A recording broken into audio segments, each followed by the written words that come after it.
This is a video I have been waiting to make for the longest time, and it is playing in the Tortoise, the tier 9 British tank destroyer that is just a Goliath now in the current meta within World of Tanks console, and that is because its armour model actually works now, along with the fact that this has one of the highest damage per minute within World of Tanks console, and may even have one of the kind of highest reward ratio of having those really fantastic games.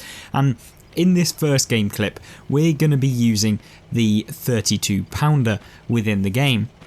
This has 280 alpha damage, I believe, and this is basically the DPM gun of the two. Now, the Tortoise gets 3 guns, so I think it gets the 20 pounder, the 32 pounder, and then the 120mm, which of course has the 400 alpha damage, and that's probably the preferable gun, I'm not going to lie. However, this replay is my best Tortoise gameplay yet.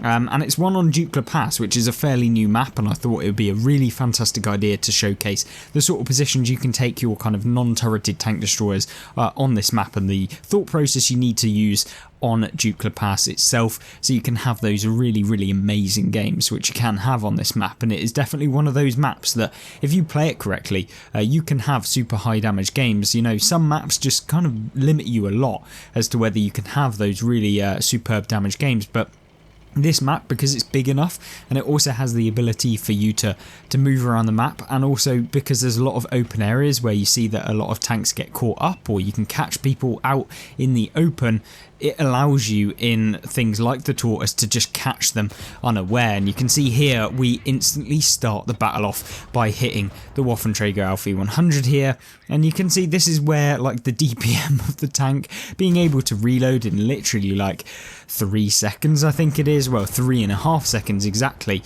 as per the reload here. We've got rapid loading, we've whacked in advanced optics as well. We're basically running the traditional spotting but also aggressive tank line. I don't think we've got camo net in this. I think we've actually gone with the horsepower boost, so we can get up to top speed a little faster and maintain our speed, so we can basically be get to the action quicker, because essentially that's what the Tortoise kind of lacks, hence the name, the Tortoise. We want to make sure that we can kind of get forward and be aggressive, and not be hindered by the fact that maybe we can't get to an opponent that maybe you want to. Now, this is a very slow burn at the beginning of this game. We've only picked up 581 damage, but trust me, that completely changes as we move forward with this game. And all it takes with the Tortoise is just a few minutes of consistent damage, and suddenly you're looking at 4k, 5k, 6k, and beyond that, it's just insane really how much damage you can rack up in such a short period of time, and how you can come up against tier 10s and really like outperform them in almost every single way, which is really where I love playing this tank. And you can see here we're just putting rounds into the Super Conqueror there, and we can consistently do that with this tank. And obviously, because it's got good accuracy and, you know, good aim time, we can put rounds into things like the M103, who we managed to ammo rack for 1400 damage. So really good to see that there. And it's always good when you ammo rack someone in World of Tanks, because it doesn't come around that often, and you can't really predict the fact that you're going to ammo rack someone. So it kind of adds to the fun, although it's not so fun when it's the opposite way around and you're the person getting ammo racked.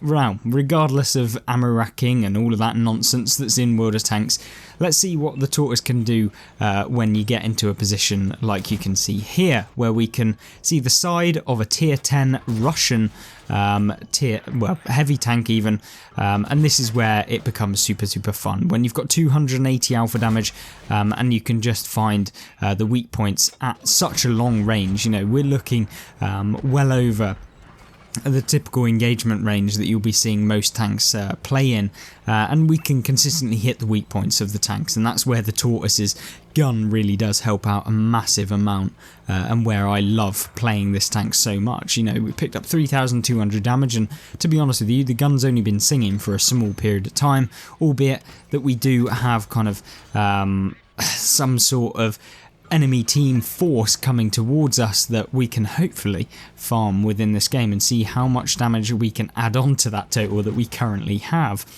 Now, with a tank like this, you're primarily kind of limited by the fact that if you don't have a team, it can be very detrimental because you can get surrounded and your armor doesn't really mean much when you are in a position where the enemy team can get around the side of you, and that's pretty much the case with most tanks in the game. You know, you typically get wrecked if anyone manages to come around the side of you, but with the tortoise, because you have the DPM, if you catch one of those tanks out and you lock their tracks down and use the reload of the tank to perma-track them in place, you can make them YOLOing you feel horrible within the game, because yeah, there's nothing better than when someone like YOLOs in and they think that they're going to take you out and you just end up just demolishing them entirely, and that's really where I love playing this tank. You can see here we're just going for the tracks of the tank there. Only managed to hit him once for a fully penetrating shot,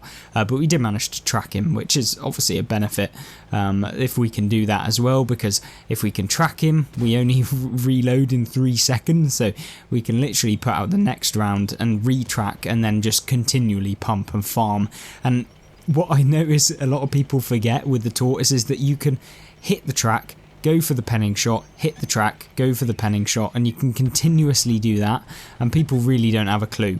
Like, they really struggle with the fact that you can do that, and yeah, that's kind of where this tank becomes a monster within the game. We've definitely pulled it back for our team. We've managed to like just release the beast, I guess, with the tortoise here, and now we're just going for the easy damage where we're just racking up against the opponents that don't really know what's going on, and so yeah, it's not really particularly a very hard game from this point onwards.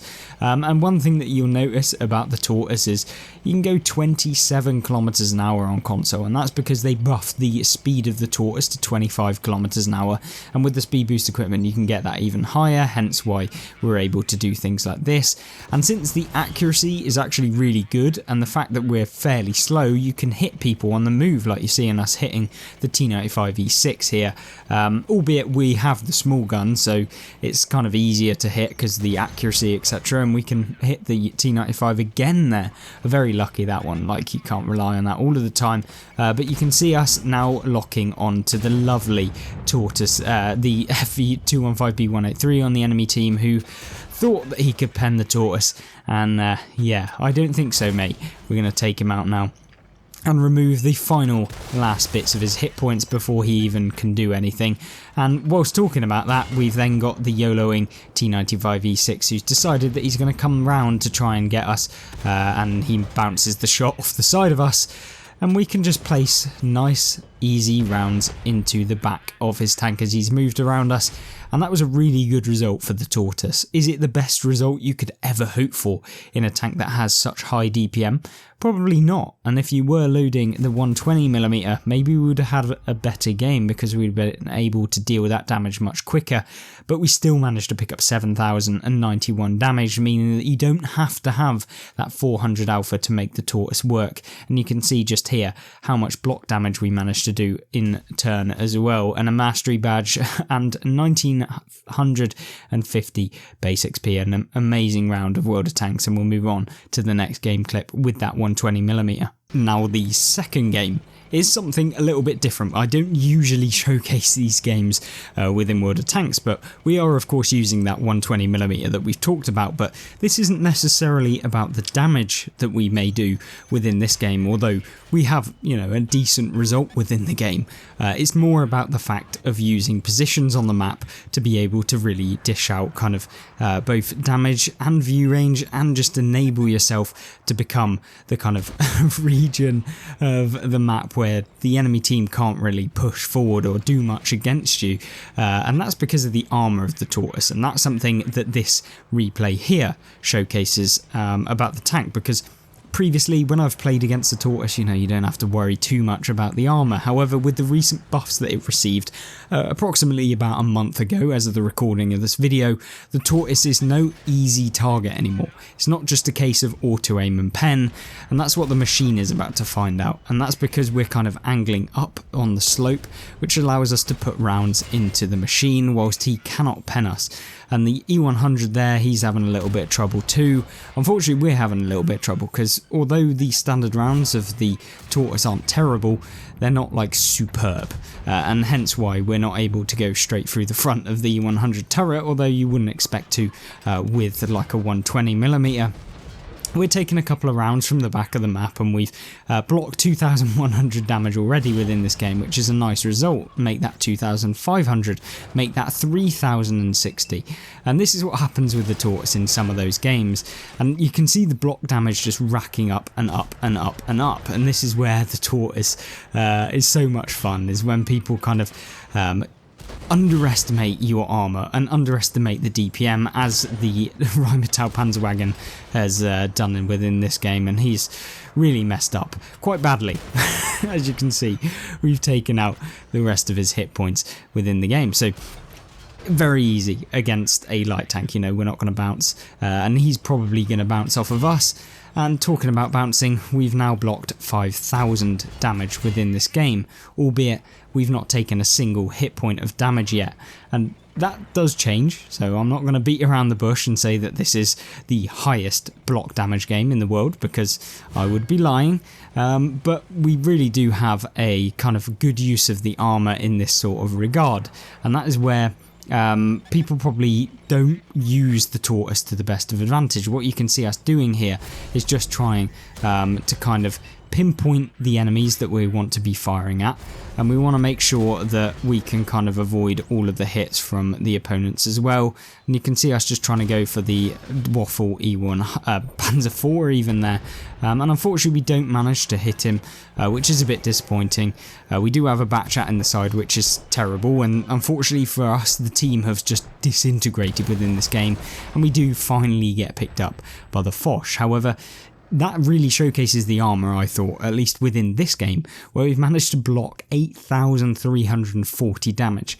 That's 4 tortoise hit points worth of damage. I mean, like, simple maths, obviously, but yeah, you wouldn't be able to do that in very many tanks within World of Tanks, because often there aren't that many frontal kind of invulnerable tanks that can't be penned in most regards unless you hit the specific weak points, of which at long ranges are pretty small, being the tortoise. Obviously the cupola is the biggest weak point of the tortoise, but that really becomes nullified when you're at long ranges, and often when you're wiggling and using the gun depression. Well, not gun depression, but when you're using the terrain to kind of ramp yourself up and down and always changing direction and stuff like that, makes it very difficult for the opponents to deal with, and hence why we were able to block so much. It was only when they got around the side of us in this game that we ended up getting taken out. And yeah, still a decent damage result. 4,000 damage is not terrible. It's not, don't get me wrong, it's not an amazing game in the tortoise. It's only 9 shots, but it was a good showcase for you guys within this video, and hopefully that kind of showcases you what the tortoise is capable of. Obviously you saw how quickly we could rack up damage, and that's like a given with the tortoise. So I don't think we need to showcase a 6k damage game where, you know, we land like 15 shots, because it's self-explanatory. When you reload in like 5 seconds and do 400 alpha, it's not going to become a problem to rack up like 4k damage very easily, because I think you have like 4,800 DPM with the tortoise. So yeah, pretty self-explanatory. It's going to maul through the opponents that you come up against, and so we don't need to really showcase that within this video. However, obviously you guys can leave your own opinions as to the tortoise. Do you think it is a competitive tank destroyer? Do you think it's actually one of the best tank destroyers at tier 9? I personally think it is quite possibly one of the best, if not the best, I think, because, you know, you compare it to things like the Waffle Panzer IV, which have a lot of negatives. The tortoise only really has one negative, and that is the speed at which you can move, and the fact that it doesn't have a fully traversable kind of gun, so you can't aim behind you, etc. But with the gun traverse speed, or the hull traverse speed, should I say, it makes it a lot easier after the buffs and stuff like that. So really great tank. I cannot implore you enough to get your hands on the tortoise, grind through the line. Trust me, it's worth it. And even the AT-15, which I thought would be terrible, was actually really fun to play. And since the buffs, they are actually playable. They're not just a slow piece of dung that you don't want to play at all. So thanks very much for watching. Hopefully I see your comments in the comment section down below, and like the video if you did, and check out some of the other gameplay reviews and buffed tanks that came out in World of Tanks. So thank you very much. I'll see you there. Goodbye.